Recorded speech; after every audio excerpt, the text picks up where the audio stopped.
So this is really a cool concept of the hero's journey. And the hero's journey has a person being either pushed in or going in on their own volition into a dark cave, going into their worst possible nightmare, facing Goliaths, facing Godzilla, facing the worst thing you could face. And the question is, will we be able to take on that challenge? Well, this is a special episode of the R Zone, and we're welcoming Bill Martinaire. Bill was diagnosed with ALS now 4.5 years ago and given 24 to 36 months to live. But he has been the epitome of the hero. He went into that dark cave, went in there, did not run away, and then now he's using what's happened for him, not to him, using it to help other people. I mean, it's bizarre. Bill is on the last legs of his journey. We're right down to the end. And the insights, the wisdom, the gems of precious like gifts he gives on this episode are, for me, the most impactful thing I've ever heard. So it's all happening right now on the R Zone. So stay tuned.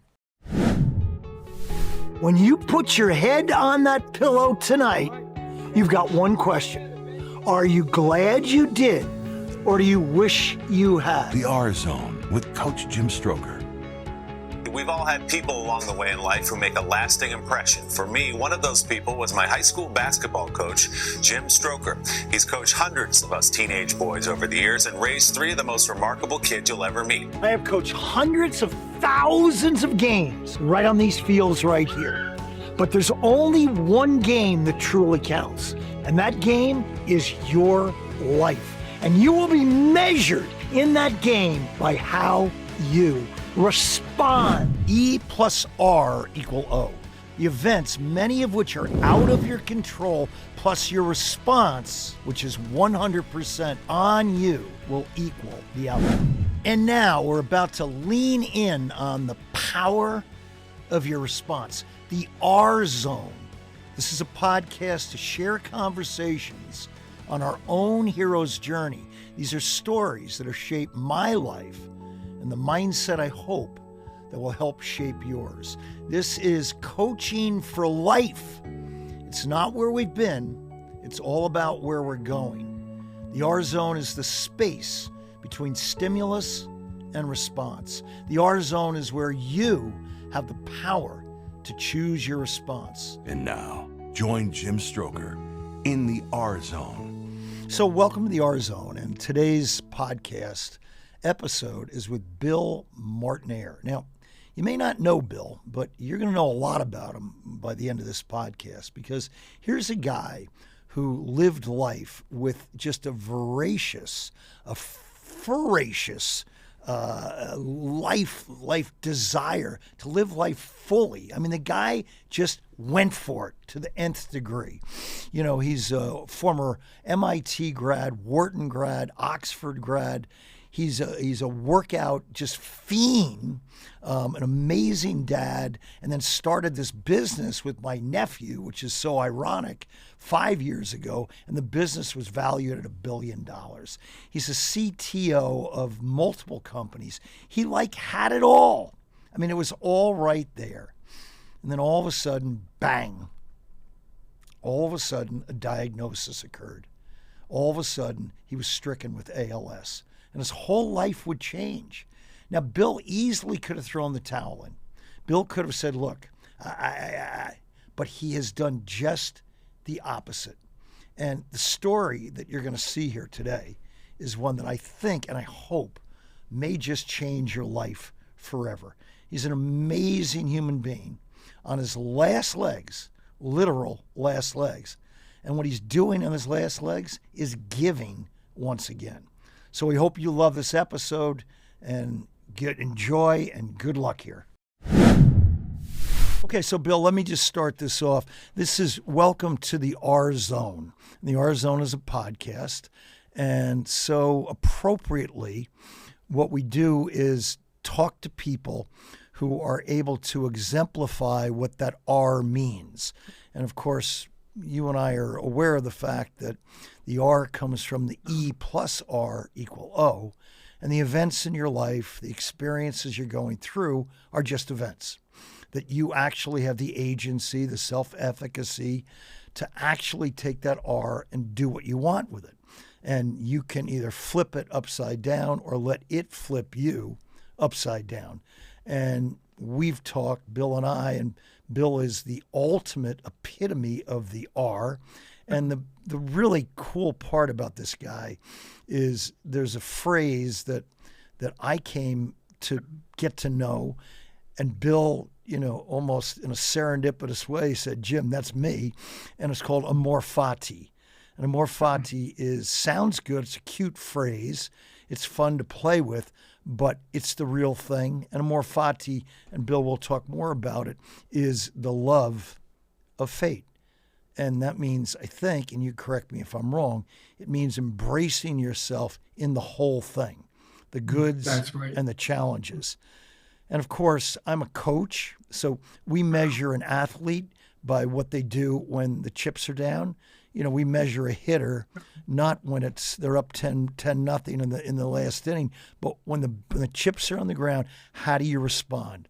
So there isn't, I think, and then I'll stop talking, I don't think there's a bigger challenge to most people than the challenge, the obstacle that you're facing.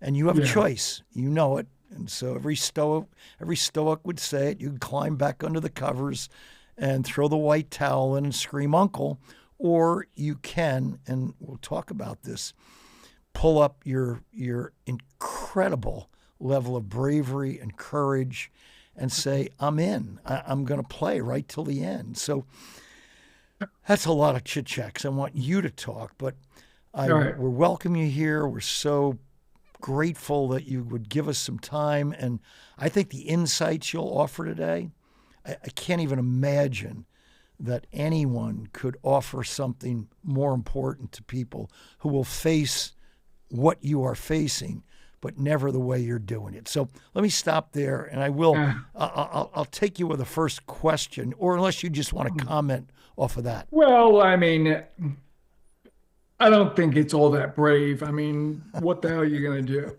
right? It is what it is. So for those of you who are out there who don't know me, what I'm sucking on here is not a vape. It's not nicotine. It is a ventilator. And I'm using it to inflate my lungs so that I've got some semblance of a voice. And the reason why I'm doing this is because I suffer from ALS. ALS is known by a bunch of different names. I don't know where you're listening from. It's known as MMD. It's known as Charcot's disease, Lou Gehrig's disease, whatever his name, it's a nasty little bugger. It is always fatal. It is slow moving, it's progressive. It is as if I am having a slow motion spinal stroke. So it started in my right foot, paralyzed my right foot, paralyzed my right calf, moved up my right leg, took my left leg, took the strength of my core, took my arms, took my hands, and now where it is neck deep. And that's why I'm having difficulty speaking and breathing and all the rest of this stuff. So I'm kind of getting to the end of this thing, but that's where I am. Now, I think that I've done fairly well with this disease. From a mental standpoint, I've done a bunch of stuff during the time I had this diagnosis. So Ryan, my business partner that you spoke about earlier, for the first year I had my diagnosis, I didn't share that with him. I didn't share the diagnosis with him. Yeah. And I hid it and I hid it. And finally it became apparent. And now it's super apparent. Now, you spoke about Amor Fati before. Now, Amor Fati is a powerful combination when you meet with somebody who is excessively stubborn. Anybody who's ever met me will say he is one of the most profoundly stubborn men I've ever met. So what am I going to do with this disease? It's fatal. It's progressive. Well, I'm going to live as mindfully and as well and as long as I possibly can. And when it's done, it's done. And that is kind of the spirit of Amor Fati, right? Yeah, incredible. So Amor Fati is not just simple acceptance. Yeah, right. You know, people hit hardships in their lives and they say things like, you know, just endure it, grin and bear it, keep a stiff upper lip, you know, all this stuff. And the one that I hate the most, when life gives you lemons, make lemonade. Screw all that. Sorry. First, it's pretty weird that life is giving you lemons. Let's just stop it. But if life was to give you lemons, recognize that you got a lemon. That is acceptance. Right. Amor Fati is one step behind that.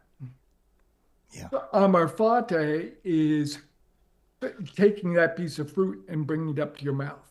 Yeah. Feeling your teeth part its waxy skin. Yeah. Tasting its brightness on your tongue.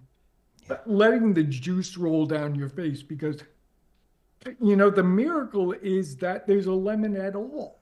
Yeah. That exists on this rock that is wildly spinning around this ancient atomic fire in the depths of space. That's a miracle. I mean, Amor Fati is participation. It's not surrender. It doesn't ask us to abandon the world or abandon the work they're doing to make it better. But it tells us to stop clinging to comfort, to stop demanding that life is other than what it is. It demands that you're honest and that you have resilient gratitude for what is. It is the step that comes beyond acceptance. Yeah. Acceptance is, hey, look at that. That's a lemon. Yeah. Amor Fati is, let me experience this lemon as much as I can. Yeah. Because it's a miracle. ALS has been a master class in this. You know, the weird thing about ALS is that although it completely paralyzes you, and I am now paralyzed from the mid-throat down, but it only affects the motor nerves, the nerves that tell the muscles to move. Yeah. And it doesn't affect cognition. Yeah. And it doesn't affect sensation. So every maddening itch, if I'm outside and an ant crawls over my little toe, I feel it. I feel it like I did when I was 28 years old. Amazing. And it's a little bit hard to take. And yet I'm really grateful for this ability to be here and this slow progression of this disease. I've lived an incredibly busy life. Yeah. And to have these numbers of years that I've had now, to really look at this thing, to look at living and dying in a very stark light. Yeah. Knowing that death is around the corner every night. I lay down and I think to myself, well, 1 out of 20 odds that I don't wake up sounds about right. So 5% chance I don't wake up tomorrow morning. I'm cool with that.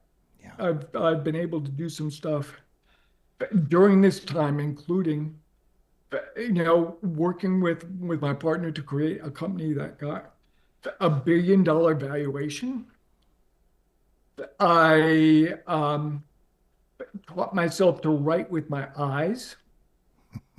This computer that I'm speaking on to you with right now has a camera on the bottom of it that shoots out infrared light and reflects off of my irises. And it uses that reflection to place the cursor on a screen. Now, it is deeply imperfect. So one of the reasons why I'm by my staircase near my thermometer is not because it's the most beautiful place in this house, but it's the only place in this house right now with the angle of the sun that the damn thing isn't glared out. So it's been incredibly challenging to type on it. Imagine trying to type with mittens on that only expose the thumb. And the thumb is 5 characters wide on the keyboard. Incredible. It is slow. It is frustrating. It is inaccurate. But I just finished a book of over 45,000 words describing the natural year that I've observed while being in this state. Yeah. Before I lost all the strength in my forefinger and thumb, I did a children's book. So when my grandkids come along, I can help my kids put them to bed. Yeah. And recently we just started a nonprofit. Yeah. That has already given away 1,000 children's books to children's hospitals. Yeah. Because one of the things that I've learned during this journey is when you're in hospital, you got a TV in front of you, but there's no freaking books. I mean, how many times have you been in a waiting room of a doctor's office with like last year's Time magazine? I don't even know if Time is still in print, but you're stuck. And, these are the times when people need the support more than any other time. When they're sick, when they're dying, when they're worried, books can do something that very few other things can. Yeah. A lot of times I feel like this body is becoming a prison. Yeah. And I got to tell you, getting a book, reading a book, and being involved in that mind is a way out of that prison. Yeah. It widens the world, and that's what the nonprofit is all about. It's incredible. I mean, that is Amor Fati to me. Yeah. And listen, I've got this thing. Yep. I'm not going to make fantasies around it. I'm not going to run away from it. Oh, that's the big thing. The big thing is not to run. I'm going to face this thing down. Yeah. And I am going to do the best with what I got. It's all, Bill. It's all stoicism. I mean, you're Epictetus talking to us. You're Marcus. I mean, it's the whole thing, isn't it? Like you're taking this and focusing in on what you can control, and focusing on what you can't control. Yeah. I mean, you're and what you can't control, and just the amount of effort that you're going to put into that. Yeah. I mean, it's incredible. And as you said, it's most intriguing part of this, you're sharp as a tack. I mean, you're articulate. You're thinking like you as your best self at MIT. I mean, you haven't lost an inch up top, have you? Between the years, it's amazing. I mean, not much. Come on, it's a pretty fucking depressing thing.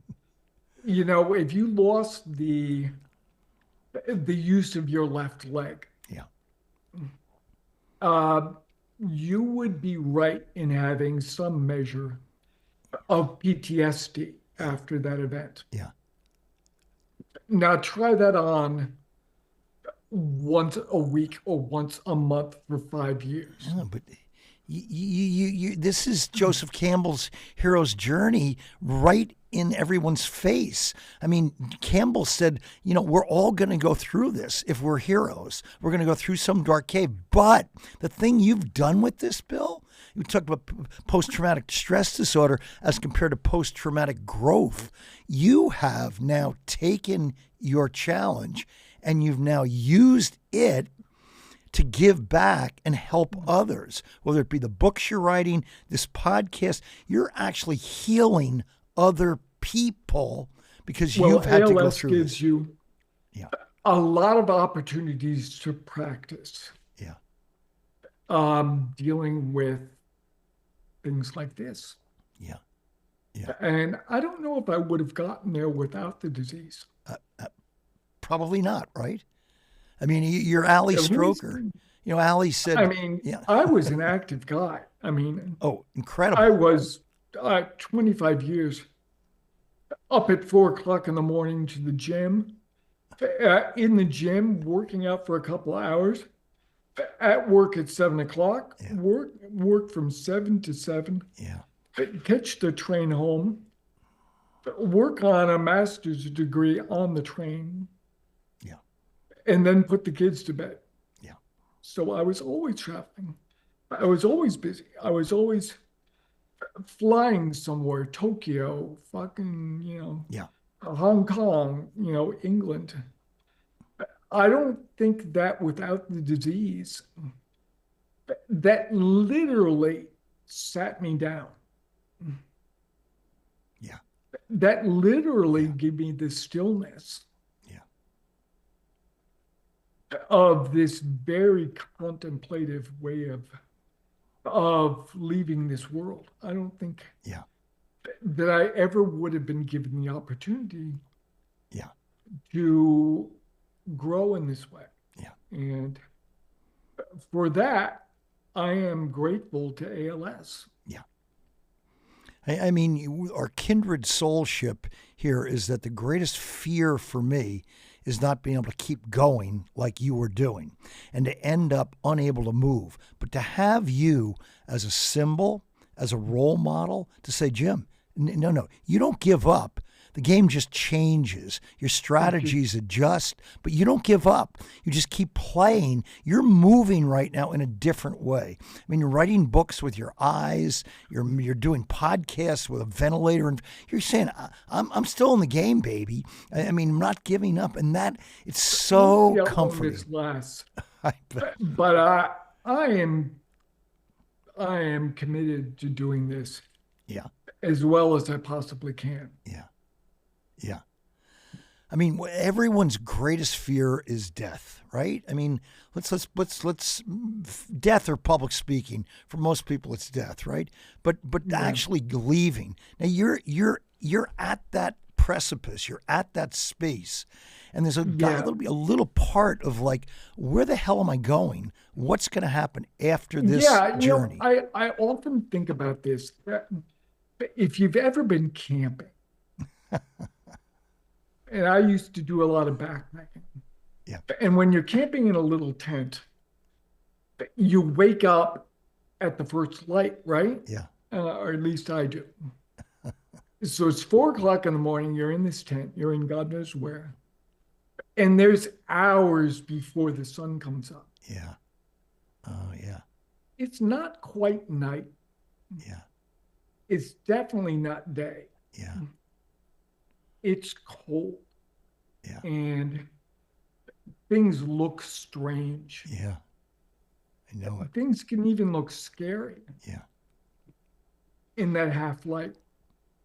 I have been in that half light for 5 years. Yeah. Yeah. Yep. And this is something we're all going to have to do. I mean, some of us will cross it in an instant. Yeah. Some of it will do it in a month. But I've been given this really rare opportunity to do this mindfully, thoughtfully, Yeah. and over an incredibly long length of time. Yeah. I mean, you know, do you believe? I mean, I have no way to prove this, and I know you're very scientific, but you know, do you believe that everything's happening for a reason, that life is prescripted, and that our greatest warriors, the strongest of those, are given the greatest challenges, and that this is almost supposed to happen as your ending? It's so unbelievably, almost, excuse me, like perfect. You're handling this like no one else could. I don't know if I believe that there is something out there that's handing out the hard work assignments to the people who can do them the best. Yeah. Yeah. But I know in my soul that this is real. Yeah. Yeah. And the will is real. Yeah. And that Amor Fati is one of the ways that we can armor ourselves against despair. Yeah. Now, fear of dying is a very interesting thing. And I've spent a long time thinking about this because, frankly, you know, I've been sitting with death for 5 years. Yep. You know, it gives you a long time to kind of explore the territory. Yeah. And what I would say is you got to be cautious around speaking about death. Uh-huh. So for our society and for most people, the subject of death is just completely taboo. They don't want to believe that it's going to happen. Yeah. Yeah. In fact, most people know intellectually that death is going to happen. Yeah. But it's the last thing they actually believe. Yeah. Let me tell you something.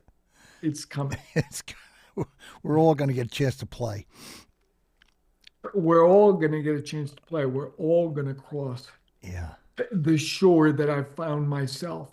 Yeah. The twilight space before dawn. Yeah. We're all going to be there eventually. So don't run. Don't run. Well, that seems... Whatever you do, don't run. Yeah. Well, that's always your biggest... And so much of what society tells you is that when it comes to this topic in particular, distract yourself. Yeah. Turn on the TV. Yeah. Get involved with something else. Yeah. You know, play sports, do drugs, do Yeah. whatever it is that's going to keep you from thinking about the reality that you are going to die. Yeah. But the unfortunate thing about that is that advice keeps you so busy that it never gives you the opportunity to either live or to die well. Yeah. Yeah. It's beautiful. So face it. And when you really look at it, you know, you got to ask yourself a couple of questions. Well, first off, you can't just, what I've learned the hard way is you can't think about this for a week and then have your family around you and be like, guys, oh man, do I have shit to tell you? Because they'll drown. Yeah. Yeah. You know, it's like finding a gold bar and throwing it to somebody who's struggling in water. Yeah. They don't need the gold bar. They need air. Yeah. Really, what they need is presence, Yes. patience. Mm-hmm. Perhaps the most kind thing that you can do is to ask them some questions to open themselves Yeah. to understanding. So, at the root of the fear of death is the loss of self. Yeah. But what self? Yeah. Have you ever encountered it? Yeah. Love it. Is it your body? Yeah. Is it your mind? Yeah. Is it the flow of thoughts that go through your head every day? Yeah. Is it what you ate for dinner last night? Yeah. Is it the water that you drank? Yeah. What is it? Where did it come from? Yeah. Where did this self come from? Before I came out of my mother's womb, where was this self? Yeah. I love it. You know, when you start to ask yourself these questions, you start to open the aperture of being able to see clearly. Yeah. Where are the boundaries of self? Do you end at your skin? Yeah. Do you end at the thoughts that you have in your head? They're constantly turning over. Yeah. Every cell in your body is turning over all the time. Your personality, your thoughts, your way of perceiving things is constantly changing. Where is this self? Yeah. So is this self actually separate at all? Or is this self actually part of something vast, Yeah. not separable? Yeah. I like to think about this with waves at the shore, because a wave exists for a period of time that you can comprehend. So you watch a wave come in, you watch it swell up, you watch it crest, you watch spray come off the top of it, you watch it crash down, you watch it wash up on the beach. Through each one of those forms, it was always water. Yeah. Beautiful. It was water before rising. Yeah. It was water when it curled. It was water when it crashed. Yeah. And when it slides back across the sand into the ocean, Yeah. it's returning to something it never left and it never could leave. Yeah. So what is our nature? What's our true nature? Yeah. Is that nature of something that dies? Yeah. I love Is that nature of something that is able to be born? Or is it just one vast thing flowing in countless forms? Yeah. I love it. Of which this is just one. Yeah. So death, yeah, it's difficult to deal with. But change is difficult to deal with.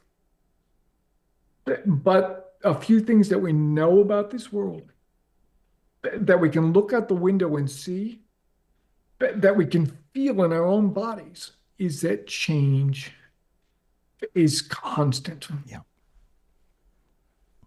And that one thing flows into another thing. Mm-hmm. And if you really look at it, I'm not telling you, I'm asking you to take a look at it and see how everything exists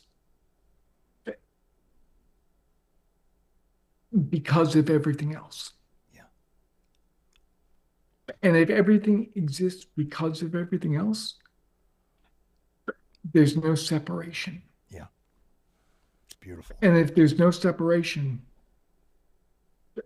death isn't even a concept that makes sense. Yeah. I love it. It's beautiful. You know, if I could circle it back to, like, I'm a typical 48-year-old man watching this. I'm a 37-year-old woman observing this, and I've got some problems in my life that seemed like problems before I watched this podcast. This podcast helps me put things into perspective. But as you look back at people, things that throw them left and right, that send them into a scurrying format, and as if, you know, life will, what would you say to someone? Because I know, and then I'll reframe that. One of your key strategies that you still use every day. You told me last time we spoke that your grateful flow. You're spending every day thinking about what you're grateful for. That helps you so much get through what you're currently going through. But what would you say to someone who's got an obstacle, got a problem, got a setback, got a barrier they're facing? How would you now coach them with the mindset piece and perception of these challenges? Sure. Well, the first thing to remember is the thing that we all really know. So this is not there. Everything changes. Everything is constantly changing. Yeah. Nothing is permanent. I mean, really, nothing is permanent. Nothing that we want, nothing that we don't want, nothing that comes, nothing that goes. Just look at the seasons. They are constantly changing. Yeah. The problem is that they look permanent. Yeah. So, you know, a couple of years ago, I think I told you this story. I powered my wheelchair. I'm on this really nice property in this valley. And the bottom of the valley is a trout stream. And about this time of year, a couple of years ago, I went down there and I noticed that there was bugs flying all over the top of the water. And I was a fly fisherman for years. So I knew that this was the first hatch of blue-green olive mayflies. And the fish were going crazy, jumping and eating. And, you know, it had been a hard winter and they were filling their bellies. Now, those mayflies that are out there, they live for one day. So they rise up in the morning. It's a nice sunny day. A passing cloud comes over the sun. And you know what? To their perception, the world has gone permanently dim. The problem with our lives is that they are so short that we perceive things like the mayflies do. Yeah. That we see houses and buildings, trees and mountains and cars and all of this stuff that fills our lives. And to us, because of the short time span, because we're almost looking at them like through a snapshot, yeah,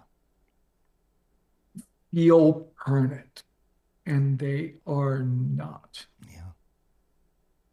So the wisdom of this too will pass is right, but true. Yeah. That's a big problem now. And it's filling up the full field of view right now. But I bet you in 6 months, in a year, in 2 years, you may not even remember it. Yeah. It's great. Love it. Mhm. Yep.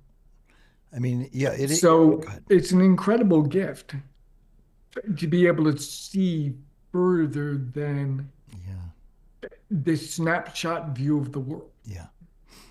And I mean, it is amazing. I'll be 74. All the terrible things you've gone through, you make it. You survive. You do survive. You know, You know, I things remember are most going to of be them. okay. You know? I mean, where I'm right now, I mean, you know, when doctors diagnose you with ALS, Yeah. they have the same look on their face, which is just like, buddy, you are fucked. And I So, hate that look. I just I hate that book. despise that look. Well, Don't give me that. oh, I I love it. mean, I knew I was going to die anyhow. Now I just know I'm going to do it in a certain way in a shorter period of time than what I was anticipating. But I want to give you a double high five right now. I know it can't happen, but I'm like all over. I love I that. can't lift my Those arms, are- so good luck with that. I know. You'd have to lift my arms to do that. Buddy, you're fucked. And you're like, fuck you. You don't know me. If I had like one more really question that you can go on forever with, you know, as you now and all of us will look back on our life, right? And I think we all would hope that we'd end our life without a load of regrets. And we would say to ourselves, I'm glad I did, not I wish I had.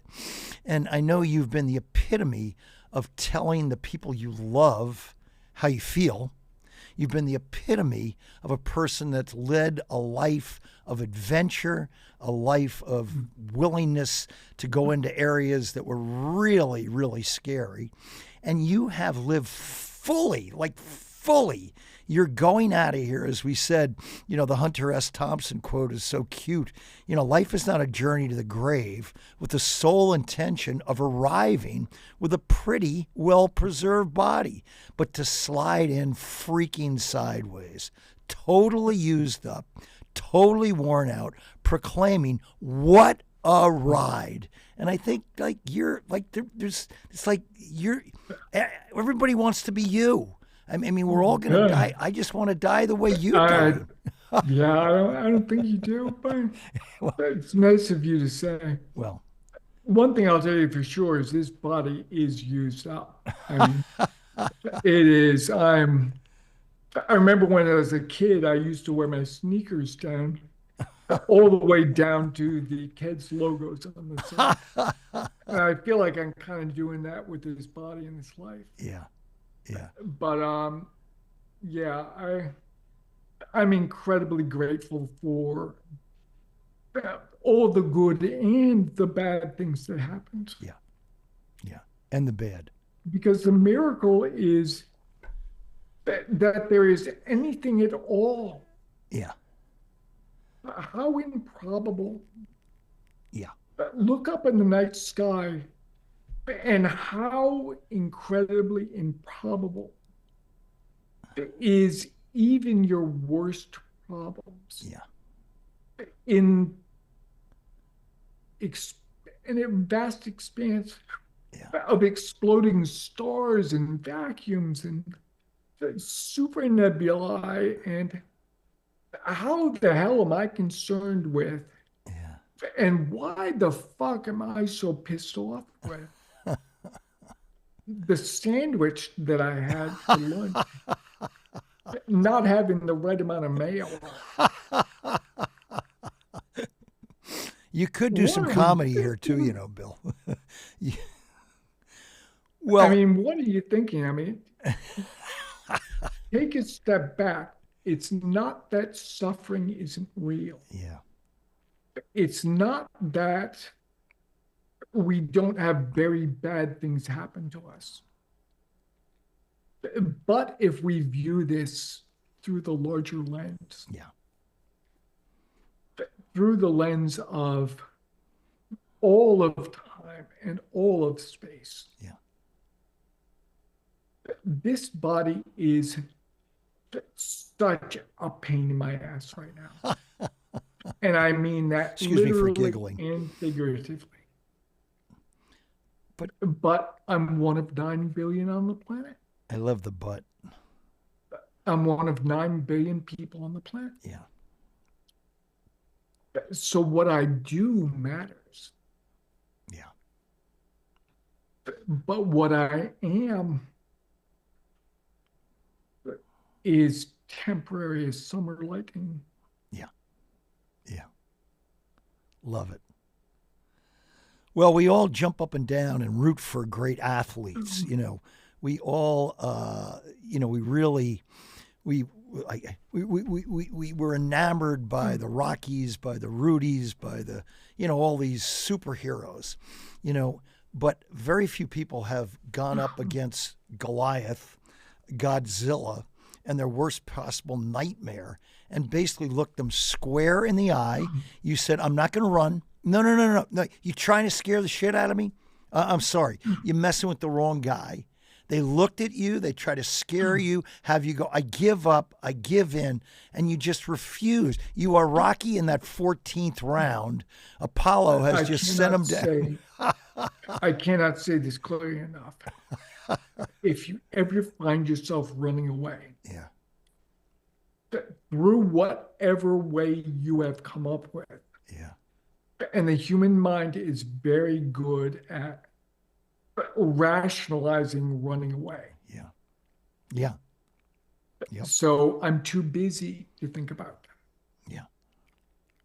I am being pulled in too many directions. Yeah. To think about that. Yeah. I am too involved in this TV show to think about that. I am so hopeful that I am never going to get sick and never going to die, that I don't have to think about that. Yeah. Those are all forms of running. Yeah. And that story does not end well. Yeah. Face it down, understand it, study it, experience it, really love it. Yeah. Understand it as fully as you can, see it as clearly as you can. Yeah. And once you see it as clearly as it can, in all of its impermanence, in all of its flowing from one thing to the next, in all of its union with everything else, how could it possibly matter? Yeah. Well, we're down 41. There's 20 seconds left on the clock. We're down 41 freaking points. There's no way we're going to win. And we're still playing at 100%. We refuse to give up. George Sheehan was a cardiologist out of Red Bank. I don't know if you ever heard of him. He was an incredible guy. Wrote the book Running and Being. And his final book was called Going the Distance. And he was dying, and he just decided, like Rocky, I'm just going to go the distance, like the whole thing. Like even that last inch, I'm going to fight. I'm going to battle. I'm going to claw. I'm going to scrap. I'm going to do it. I think, Bill, and I know the last thing you are is anything other than humble, but what you're doing for other people, what you're giving others is hope. You've led 5 years of a hopeless experience. Bill, you're not going to get better. They took away. No, but hope is right. Hope is so different from fantasy. Okay. Hope is bounded by reality. Yeah. Right. Fantasy is not. Yeah. Hope is the feathered thing. To quote Emily Dickinson, is the feathered thing that roosts on your ribs and keeps singing no matter what. I love it. Beautiful. Love it. That's whole Yeah. Love it. fantasy is only the step before tragedy. Love it. Bill, what can we do? Your book. Give us the name of that book. Can we buy it on Amazon? We want to. So it is just coming through publication right now. Okay. It'll be published by Godine Press, Okay. and I believe it will be out perhaps this year. Okay. I was just speaking to the editor this morning, and Okay. she's pretty much done with that. It is a journal that I kept in 2004 through the 4 seasons. There's 18 meditations on nature, on the nature of things, on living, on dying, on all the stuff we just spoke about. Right. For each one of the 4 seasons. And that's what that's about. Okay. And there's also a children's book. Children's book. What's the name of it? Can that be purchased? That can be purchased. That is the name of that book is Ahtu, A-H-T-U. H-T-U. Which is the A-H-T-U, which is the Lenni Lenape word for deer. Okay, great. Because it's a much more ancient and much more in tune language than the one that I speak to the environment that surrounds me. It's based on a Zen parable, the parable of the move. Yeah. And I think I wrote it because a lot of children's books they're funny or they're, amusing or something else like that. Very few of them are centering. Yeah. For both the parent and the child. Yeah. Sorry, my voice is going. Yeah. And I've been able to give away about 1,000 of these to children's hospitals. It's incredible. So if you're looking for something to do, you can look at that. You can look at my blog at twilightjournal.com. That's been trimmed down from what it was because the publisher bought the rights to a lot of that content. And so some of this stuff is out there, some of it's not. You can take a peek around the valley where I live in a virtual format on that webpage and see some of my writing, see some samples of my writing. But more than anything else, I would encourage you to give to Radiant Books Giving. Radiant Books Giving. RadiantBooksGiving.org. Got it. It's a 501c3 organization that is dedicated to bringing new, inspirational, and comforting books to the places where they're needed most. It's great, Bill. Inside of hospitals, inside of mental facilities, inside of long-term care facilities, inside of prisons, places where the mind is entrapped. The book is a door. Literature can be, and in my case, was the only effective medication. Yeah. And so it's dedicated to that. Great. Well, we're going to come to a close here. Finding the words to thank you are challenging because this is something that's changed my life. I'm sure anyone that's watching, it'll have an impact, maybe change their life forever. You're helping us helping us deal with one of the biggest challenges in life. And you're showing us that you can actually flip even the hardest things and turn them into gifts. And you have God damn it, that was the point. Thank you. You're still funny, you're still stubborn, and a bit of a wise guy. But, regardless of what anyone says about you, I think you're great. And I love you forever, and I can't thank you enough for really taking this. Normally people say your precious time. This is precious time right now. Well, yeah, I'm short time now. Yeah. I mean, it's any day. So like Yeah. I'm very grateful to you as well to spread this stuff Yeah. because I feel like one of the ways that I continue Yeah. once this body does what it's going to do Yeah. is by transmitting these thoughts. Yeah, absolutely, Bill. That will help. It helps a lot. Believe me. And that's for real. So, well, listen, love you. Thank you so much for making this amazing effort. And, you know, we will pass along all the information on this podcast, and we'll get it out pretty quick. And if this was your bad day, Jim, I'm having a rough day. If this is a bad day, I want to see you on a good day. Oh my gosh, you're incredible. Well, you know, wait till you see me this afternoon. You know, this was a lot of working muscles that don't want to work.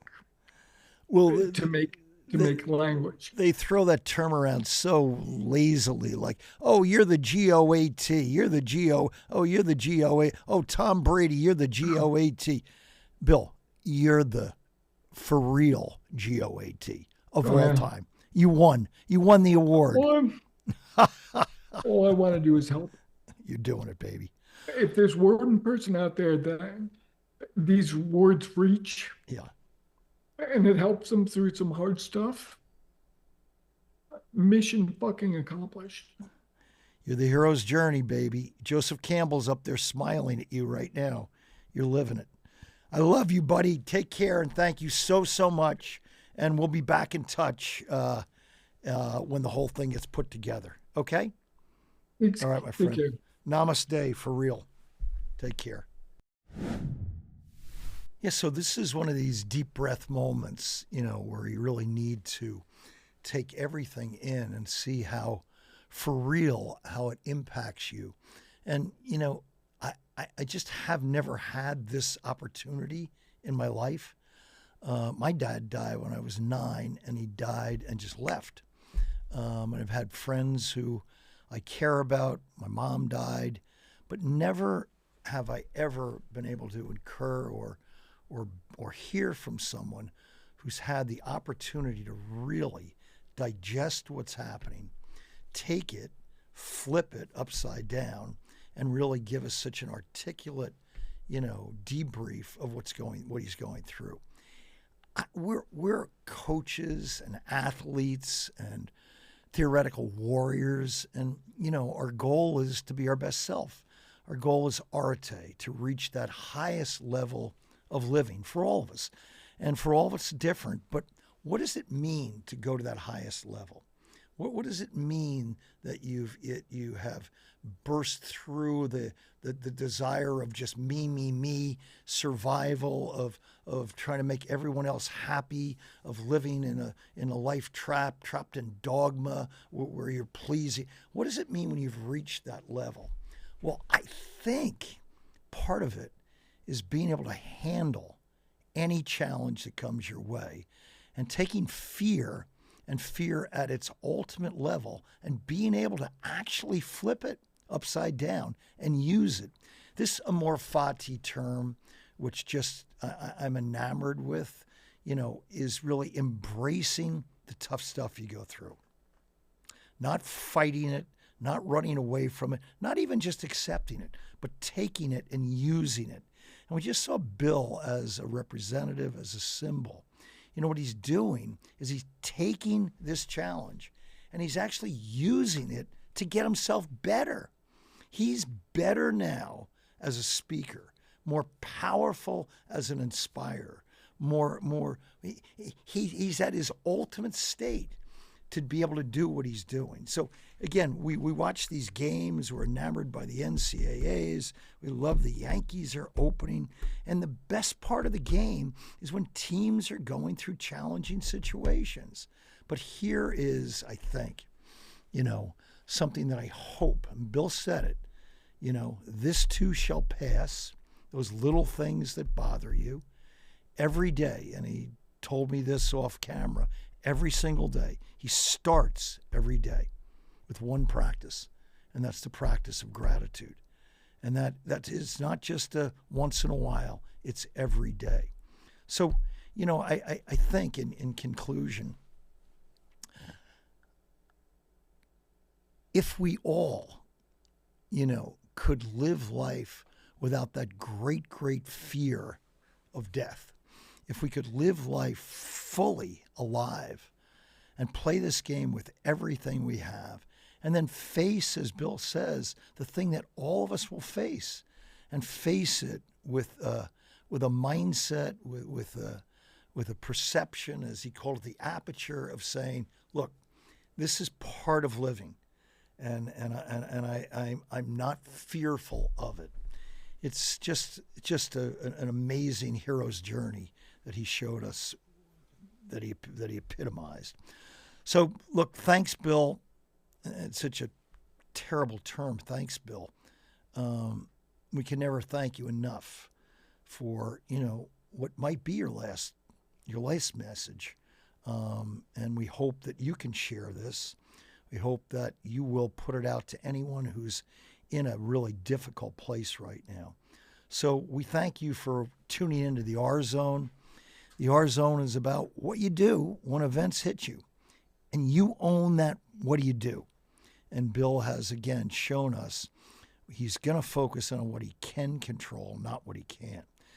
This is Coach Jim Stroker, and, if you want to follow me or you're looking for any of my services, go to coachstroker.com. And then don't forget, we really would appreciate it if you'd please push subscribe and follow us on YouTube, Spotify, wherever you get your podcasts. And we really do. We certainly really appreciate your support, and thanks for being here today with us. Let's get you into the R Zone. Coach Jim Stroker has provided a bridge for inspiration and hope for people all over the world. Are you ready to transform your life and your leadership skills? Invite Coach Stroker to inspire your students or motivate your teams, offering personalized keynote speeches, dynamic workshops, inspirational life coaching, and comprehensive leadership training. From Fortune 500 companies to students all over the country to nonprofits and individuals. Empower yourself to become the best version of you with Coach Jim Stroker. For speaking, workshops, training, or coaching, work with Jim Stroker. Visit coachstroker.com to start your journey today. Let's get into the R Zone. For more, follow Coach Jim Stroker on socials. And be sure to subscribe to the R Zone podcast, available on all major platforms, including Spotify and YouTube. And don't forget to pick up a copy of Coach Jim Stroker's new book, Huddle Up, available now on Amazon. This production was recorded at Ignite Creator Studios, Digital Media and Content Strategy. Visit ignitecreatorstudios.com.